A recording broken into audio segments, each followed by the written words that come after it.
사진 하나 올려볼래요?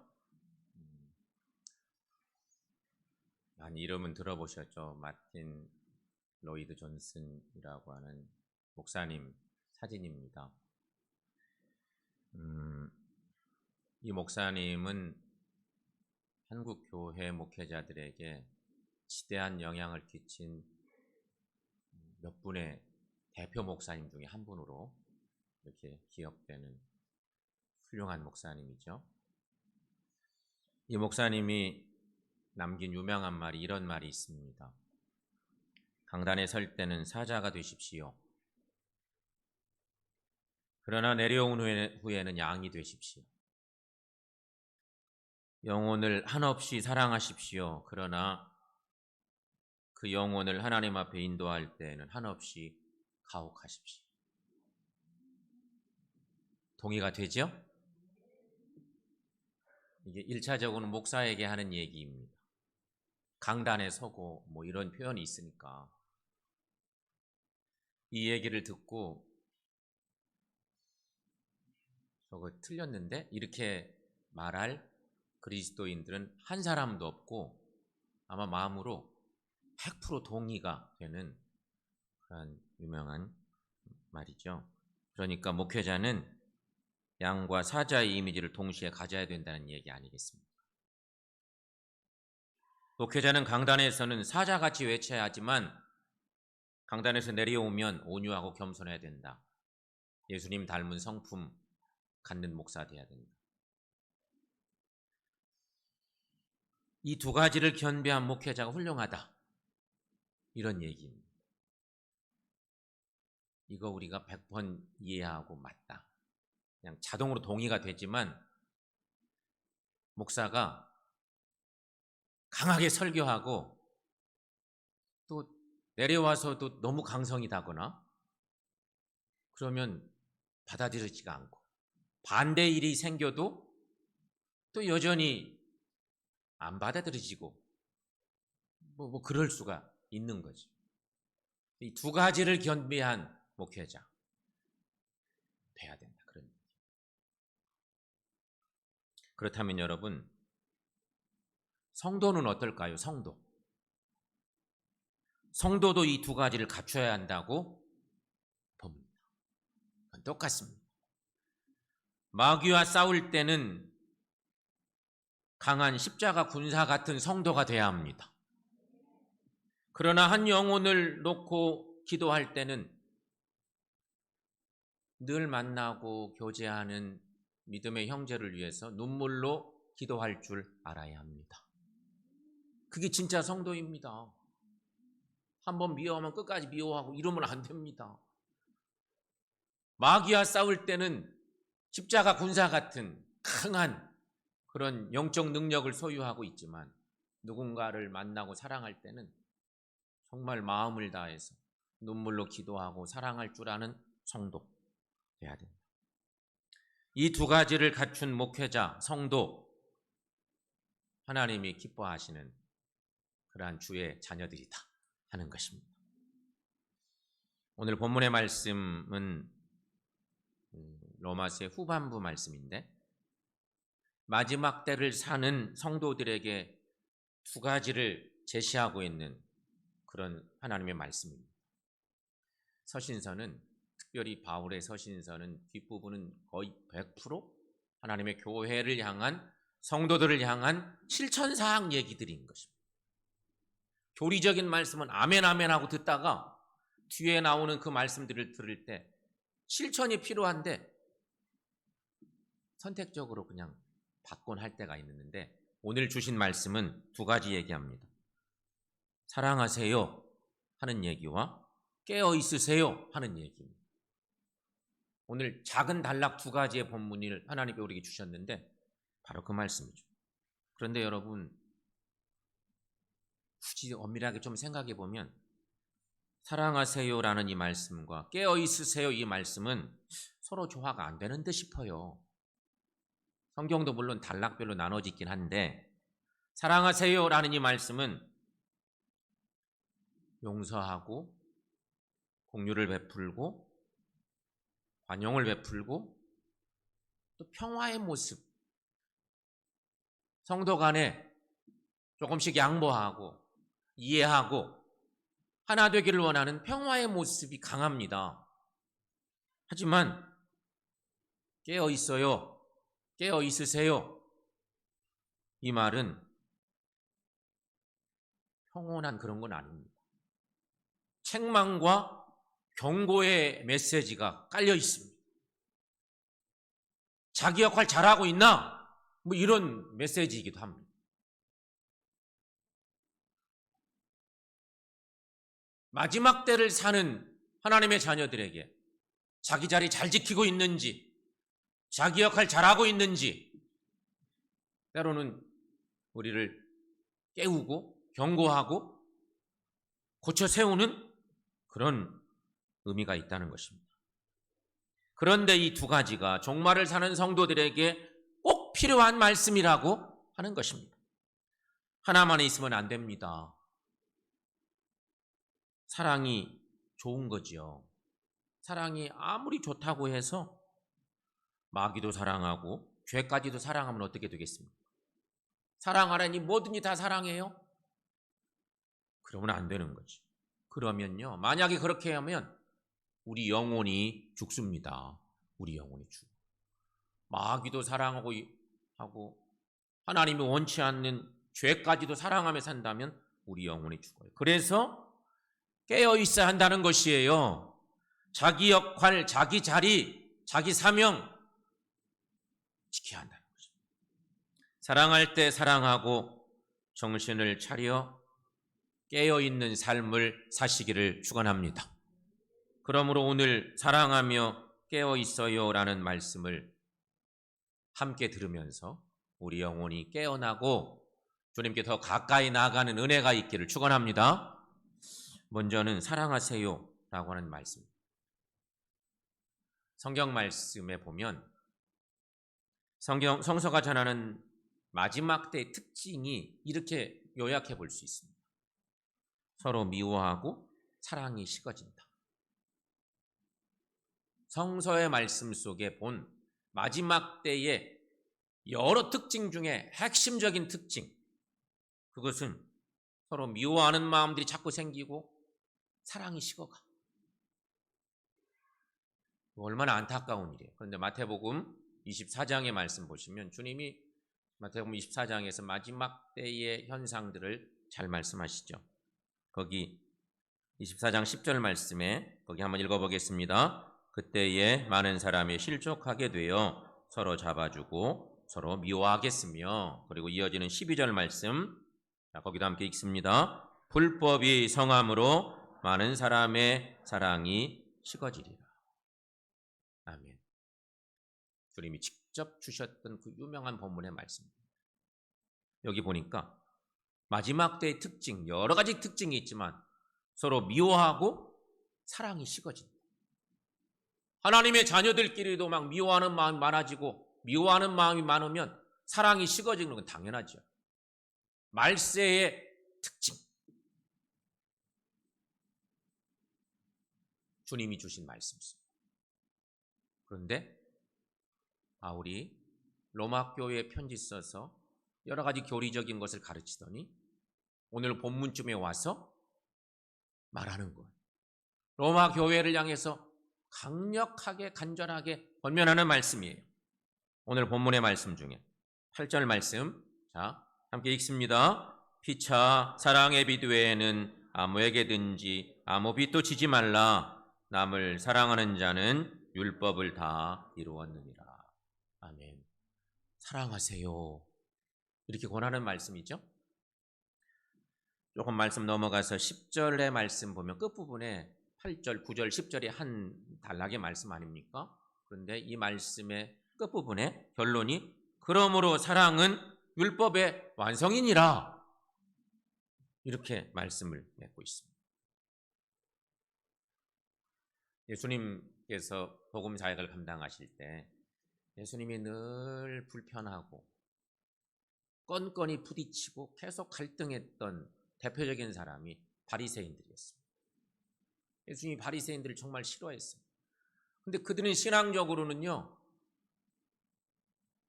외적인 모습으로 보면 신앙생활 정말 1등이에요. 1등. 그런데 예수님이 영의 눈으로 잘 들여다보시니까 이게 겉으로는 1등인데 속으로는 이게 상당히 문제가 많아. 그래서 늘 갈등한 거예요. 바리새인들은 그래서 예수님을 막 비난합니다. 일만 생기면 비난합니다. 이 바리새인 예수님. 그들은 예수님을 율법의 파괴자라고 공격했습니다. 예수는 율법의 파괴자라고. 바리새인들은 율법 맹신자들이잖아요. 율법 신봉자들. 이 율법을 지키고 살고 그 속에서 자기들의 권리, 권한 뭐 이런 것들도 나오는 거니까.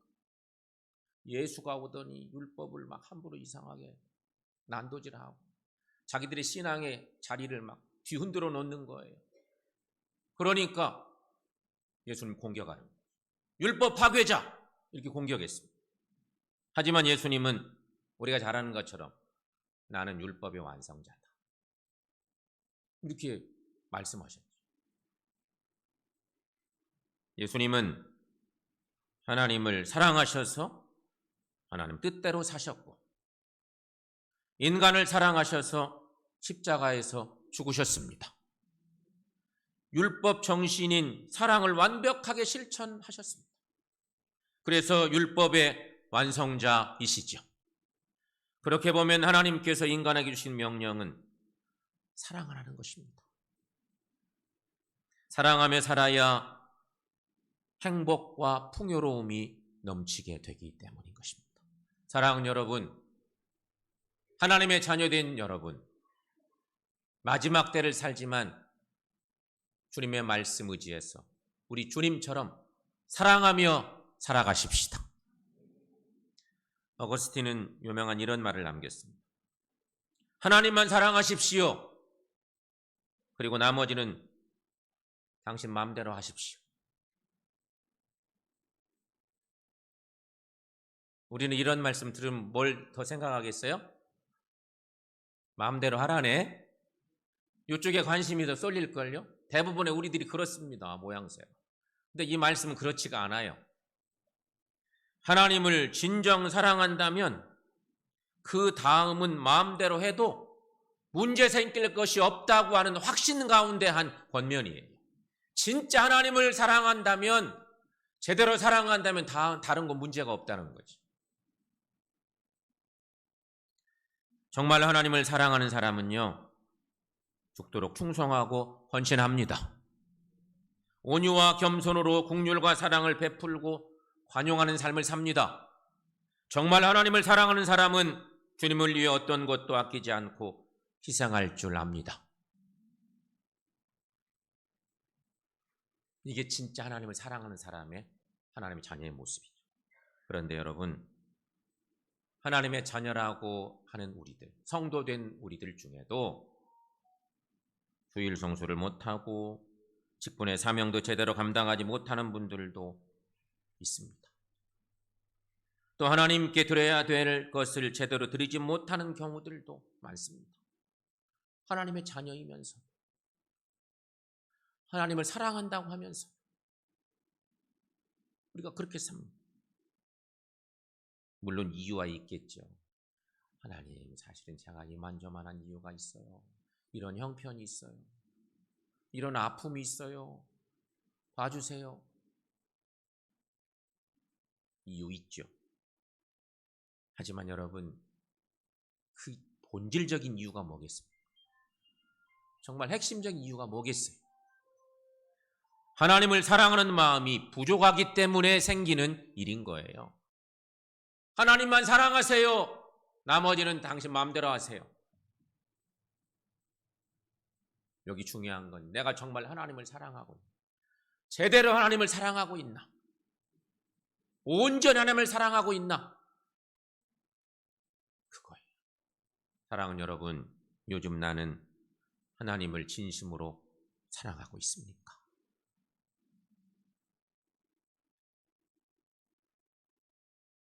나는 정말 하나님을 사랑하고 있나? 하나님만 사랑하고 있습니까?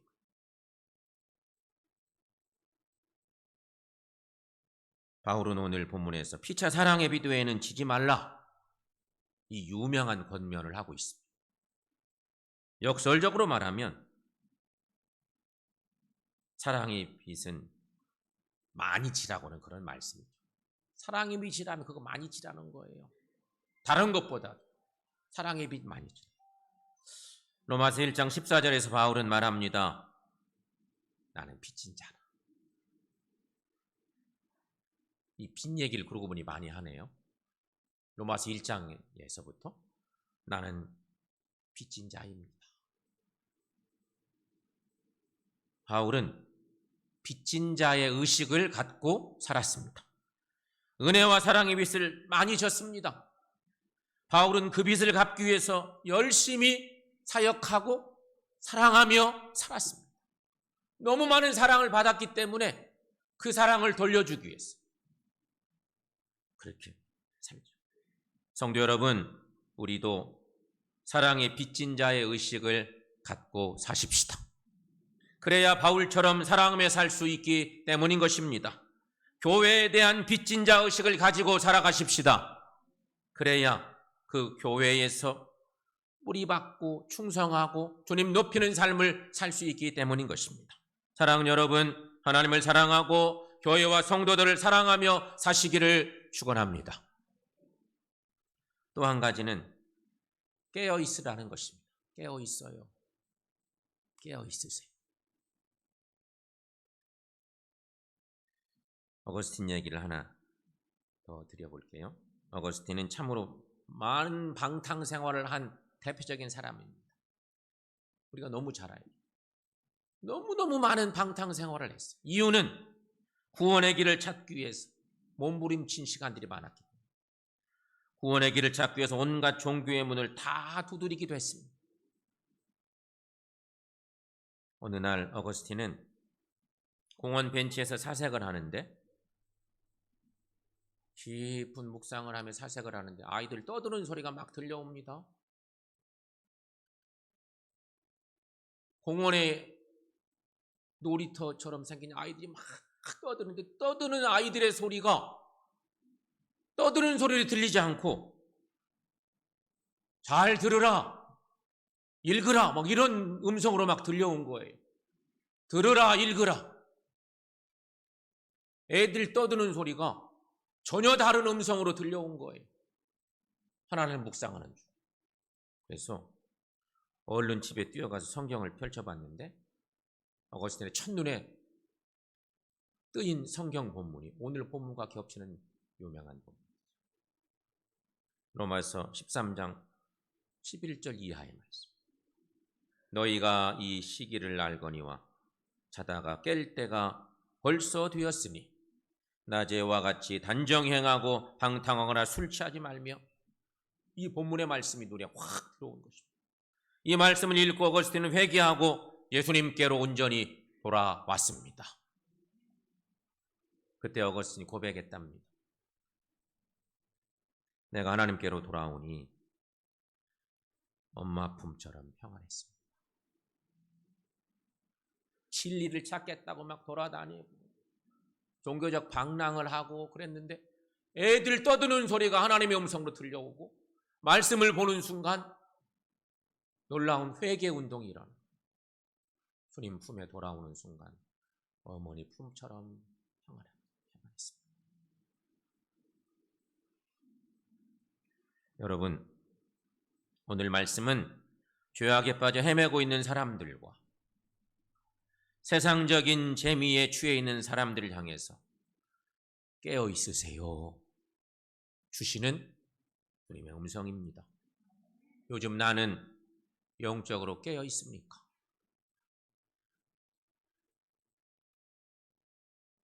나는 신앙적으로 어떤 모습을 가지고 있습니까?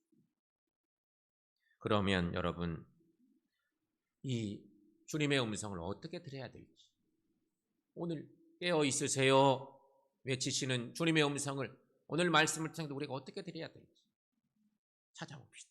말씀을. 첫째는요, 우리가 어떻게 깨어 있어야 될까?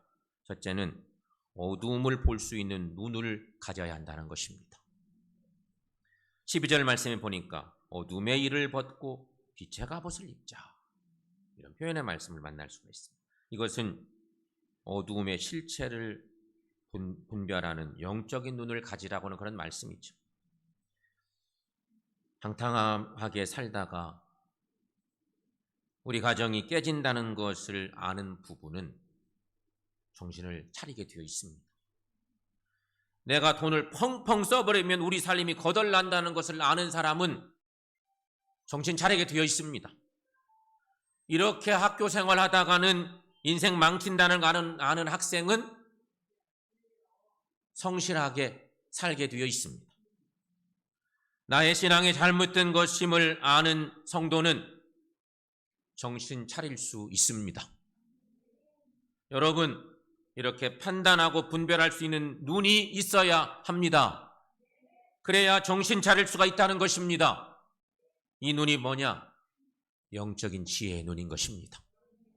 영적 지혜는 경건 생활을 통해서만 얻을 수 있는 눈입니다.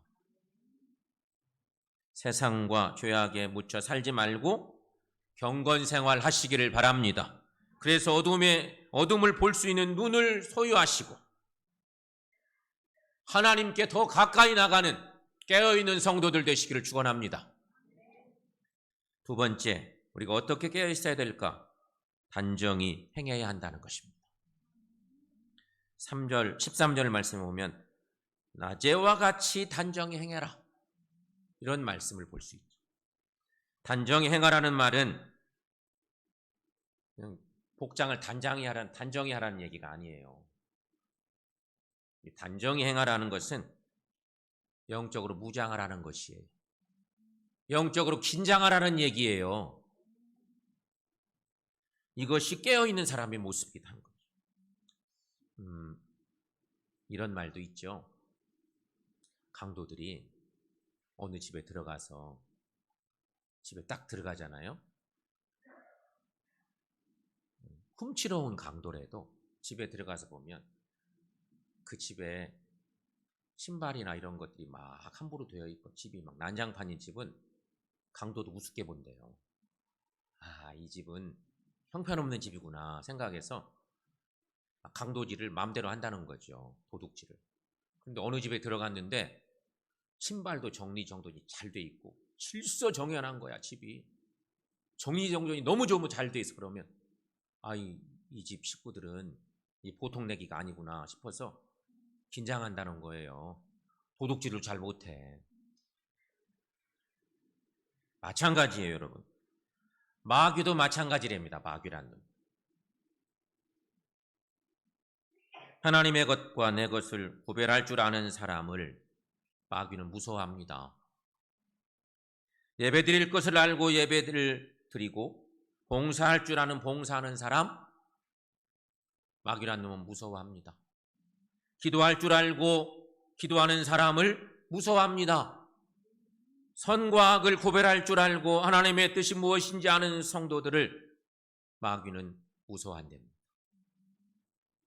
이런 분들은 영적으로 단정한 성도들. 사랑하는 여러분, 영적으로 단정하여 깨어있는 성도들 다 되시기를 축원합니다. 세 번째는요, 정욕을 위해 육신의 일을 도모하지 말아야 한다는 것입니다. 오늘 본문 14절 말씀 여러분 함께 읽습니다. 오직 주 예수 그리스도로 옷 입고 정욕을 위해 육신의 일을 도모하지 말라.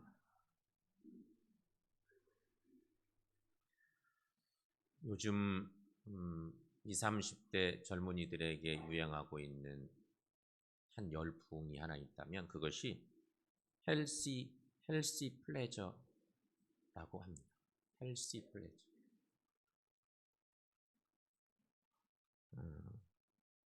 이게 몸을 건강하기 위해서 투자하는 젊은이들이 많아요. 자기 몸의 건강을 위해서. 근데 건강 얘기는 지금 우리 어른들은 20대, 30대 때 건강을 위해 투자했어요? 거의 안 했잖아요. 건강한데 뭐 지금 건강 이만큼도 염려하지 않고 지난 세대였어요.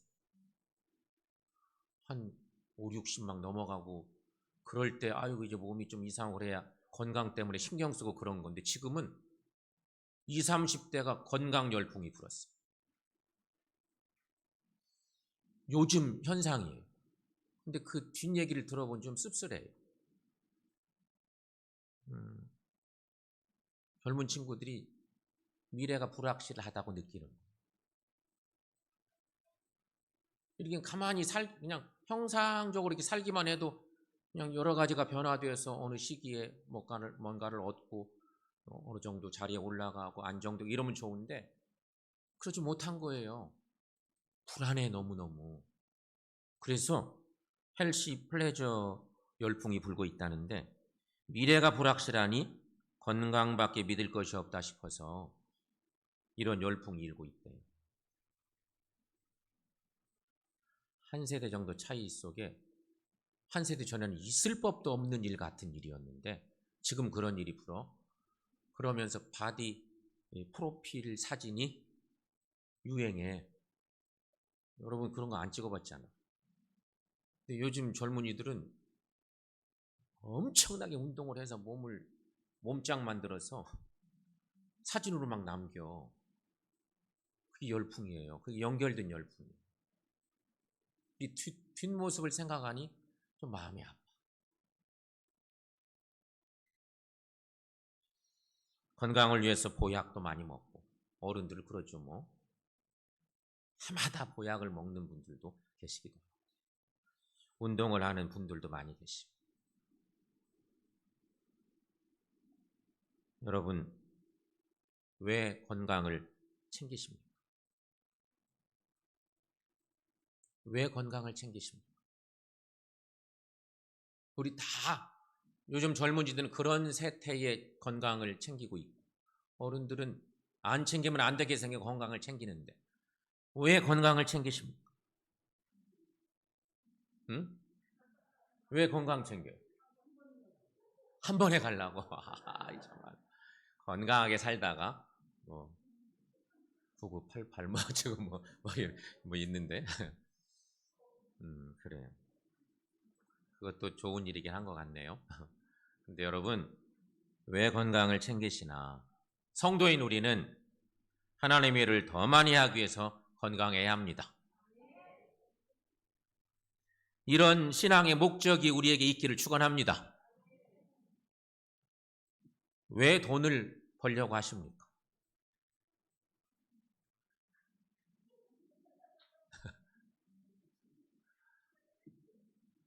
왜 돈을 벌려고 하십니까?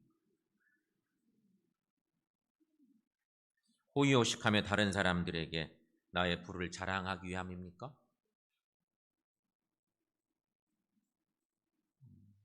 새벽에 그런 얘기를 살짝 드린 적이 있는데 최근에 우리나라 가진 자와 가지지 못한 자의 빈부 격차가 64배로 더 늘어났답니다. 그 통계 수치가 참 내기 복잡하겠지만 어쨌든 해가 가면 갈수록 그 배가 30배, 50배, 60배로 막 늘어나는 거예요. 64배까지 늘어났대. 부자의 기준을 어떻게 정할까? 뭐 언젠가 10억 모으기 막 얘기도 있었지만 젊은이들에게 그것도 열풍이었어요. 지금 부자가 누구냐? 일반적인 얘기죠. 부동산 빼고 현금 10억 이상 있어야 부자라고 할 수 있다. 그러대요. 우리 중에는 부자가 하나도 없을 것 같아. 10억 이상 현금을 가지고 있는 분이 얼마나 계실까 싶어요. 왜 돈을 벌려고 하나? 성도는 하나님의 영광과 하나님의 를 위해서 돈을 벌어야 합니다. 우리의 영적 가치 기준이 예수 믿고 구원받아 변화되면 그렇게 바뀌어야 돼요. 왜 건강하려고 하는지, 왜 돈을 많이 벌으려고 하는지 목적이 달라야 되는데 그것이 확실하게 서 있는지 생각해 보세요. 바울은 너희는 먹든지 마시든지 무엇을 하든지 다 하나님의 영광을 위하라 그렇게 권하지 않았습니다. 육신의 일을 도모하는 인생을 살지 말라는 말씀이겠죠. 그러므로 연말에 우리의 영적 상태를 점검해 보십시오.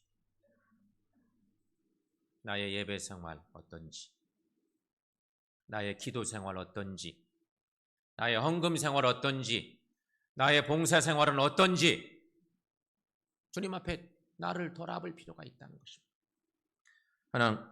사랑하는 성도 여러분, 오늘 말씀은 종말을 향해 가는 성도들에게 두 가지 삶을 주문하고 있습니다. 사랑하며 살아라. 깨어있으라. 사랑하며 사는 것은 기본적인 신앙인의 모습 같은데 그 위에 깨어있는 삶을 살아야 됩니다. 이런 메시지를 주고 있는 것입니다. 종말에는 사람들이 세상을 사랑하고 쾌락을 사랑하고 재물을 사랑하는데 이것이 하나님과 원수 맺는 일이랍니다. 세상 사람들은 대부분 그렇습니다. 우리는 어떻게 살고 있습니까? 어떻게 살아야 되겠습니까? 이런 때에 우리는, 성도된 우리는 하나님을 사랑하고 주님의 교회를 사랑하고 성도들을 사랑해야 합니다. 그래서 늘 영적으로 깨어있는 하나님의 사람들이 되시기를 축원합니다. 사랑하는 성도 여러분, 더 많이 사랑하고 더 많이 깨어있는 삶을 사십시다. 지금 살기 복잡한 시대, 여러 가지 혼란한 시대예요. 하지만 하나님 우리에게 명령하세요. 더 많이 사랑하세요. 더 많이 깨어있으세요. 이 시대를 잘 살 수 있는 비결이 그거라고 주님이 말씀하십니다. 그래서 우리 모두가 참으로 하나님을 기쁘시게 하는 신앙생활하고 주님과 더 가까워지고 주님 높이는 이 시대 꼭 필요한 주의 자녀된 우리 모두 되시기를 축원합니다.